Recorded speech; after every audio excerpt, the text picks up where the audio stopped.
मन के मनोरथ पुराऊ ये सखी, आय मन के मनोरथ पुराऊ हे सखी।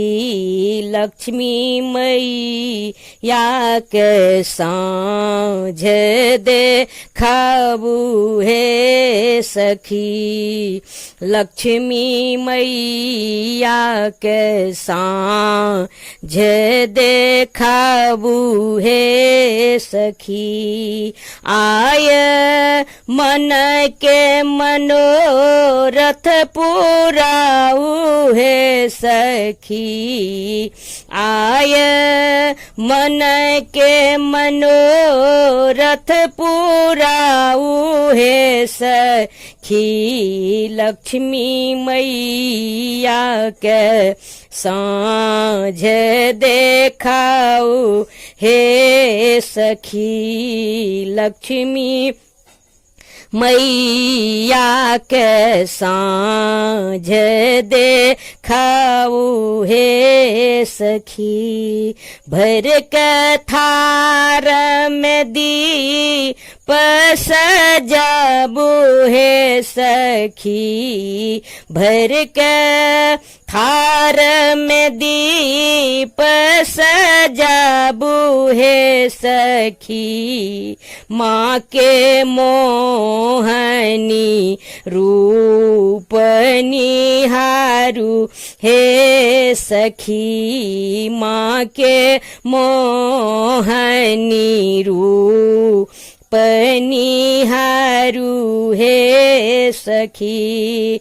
लक्ष्मी मैया के सांझ देखाऊ हे सखी।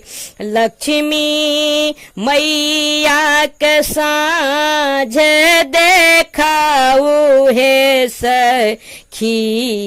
आय मन के मनोरथ पुराऊ हे सखी। आय मन के मनोरथ पुराऊ हे सखी। गम के धूप गुगुल कर में कमल के फूल।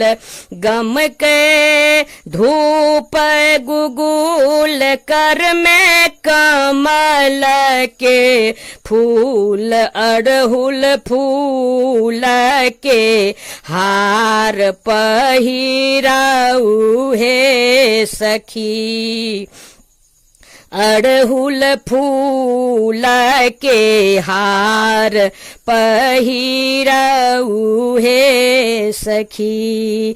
तीनों मैया के सांझ देखाऊ हे सखी। आय मन के मनोरथ पुराऊ हे सखी। तीनों मैया के रूप निहारू हे सखी। माई ममता स्वरूप मूरत मोहक अनूप। माई ममता स्वरूप मूरत मोहक अनूप।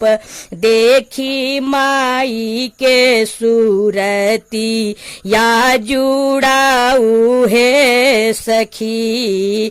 देखी माई के सूरती या जुड़ाऊ हे सखी।